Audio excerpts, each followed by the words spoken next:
If you compare the artery function of those who don't eat meat to those who do, the healthy ability of arteries to dilate and let more blood flow is significantly better among those eating vegetarian, and not just by a little. We're talking 4 times better. Well, duh. I mean, vegetarians tend to be younger, smoke less, be slimmer, and have lower rates of diabetes, high cholesterol, high blood pressure, and heart disease.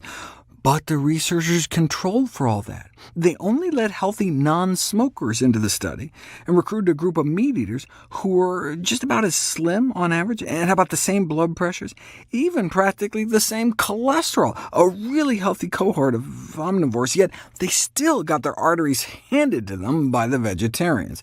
And the longer someone was meat-free, the better. The degree of superior artery function correlated with the number of years eating meat-free.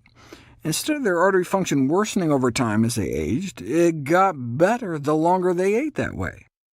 This suggests that vegetarian diets by themselves have a direct beneficial effect on artery function, and may help to account for the lower incidence of atherosclerosis and cardiovascular mortality. Since the researchers were able to control for other known risk factors, they figured it must be the food. But what aspect of the food? Is it simply the lack of the deleterious effect of meat? Or could it also be because the vegetarians may simply be eating more whole, healthy plant foods, for example, up to a serving a day, more vegetables? When researchers compared 2 crappy meals, sausage and egg McMuffins, to Frosted Flakes, and found that the fatty meal impaired artery function within hours, but the sugary meal didn't, they blamed the fat. But it may just be the animal fat, since high-fat whole plant foods like nuts don't have the same effect. In fact, if you look at a systematic review of all the randomized controlled trials on the effect of nut consumption on artery function, you find that nuts actually make things better over time. Enough to counter the artery-crippling effects of a salami sandwich? Let's find out. And the answer is yes for walnuts, but no for almonds. Just like there are some fruits that are better than others, like blueberries over bananas, there are some nuts that are better than others, and walnuts appear to be the blueberries of nuts. What about the blueberry of berries? Blueberries themselves. A randomized controlled crossover trial of cooked blueberries, raw blueberries, or no blueberries at all. If you feed people buns made out of white flour, eggs, butter, and salt, and fill them mostly full of sugar and eggs, you get a gradual drop in artery function over the next 6 hours. But add the equivalent of a cup of wild blueberries to that same bun, and you instead get a big boost in artery function, almost as if you had just mixed the blueberries with water. About the same amount of strawberries failed to rescue artery function from the likes of 2 cheese blintzes with whipped cream, a sugary syrup, egg, and bacon, but that is quite the heavy load to bear. What about acai berries versus a meal with a similar amount of fat? 1½ frozen smoothie packs with half a small banana in water were able to significantly rehabilitate arterial function compared to a control smoothie with the same banana and water colored to look like the acai one, though obviously would have tasted differently. This group of researchers went all out, though, and performed a double-blind randomized controlled trial with raspberries, measuring artery function after 2 hours, then 24 hours after drinking about 3/4 of a cup of frozen red raspberries blended with water, or about 1.5 cups, versus a placebo drink meant to match both color and taste.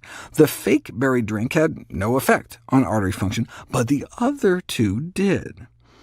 Note the 3/4 cup dose seemed to work just as well as the 1.5 cup dose, which is what you see with blueberries. The benefits plateau after about a cup. The bottom line is that consumption of dietarily achievable amounts of red raspberries acutely improves artery function for up to 24 hours. You say, yeah, but by the end of the day, you're only up like 1%.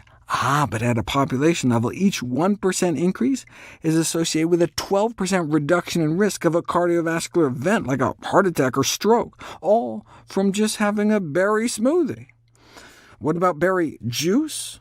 5 different concentrations of cranberry juice were used, along with a placebo control, evidently indistinguishable in color and taste.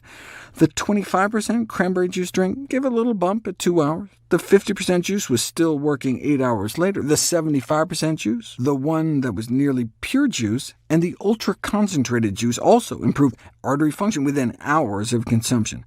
But this, like that last raspberry study, just involved straight berries without some artery-crushing meal. Would berry juice be able to stop artery dysfunction caused by a high-fat meal this unhealthy, squeezing down artery function within hours? Researchers created a cocktail of grapes, lingonberry, blueberry, strawberry, and black aronia berry, and were able to turn this into this. No significant change after the high-fat meal. Of course, if you had just drunk those berries alone, you'd probably get an improvement, but it's better than nothing. Well, what about something a little less exotic than black aronia berries? What about OJ? Participants were provided a high-fat meal of ham and cheese croissants, along with either a cup of water, orange juice, green tea, or red wine. The arteries didn't much like the croissants, and OJ was useless, as was the green tea and red wine, so it's probably best not to eat ham and cheese croissants in the first place. In fact, drinking orange juice with a fatty meal could actually make things worse. If you give people bacon and cheese muffins with or without orange juice, the OJ can lead to a prolongation of elevated fat in the blood, as your body preferentially burns for energy all the rapidly absorbed free sugars in the juice, meaning sugars not encased in cell walls, as in those in whole fruit.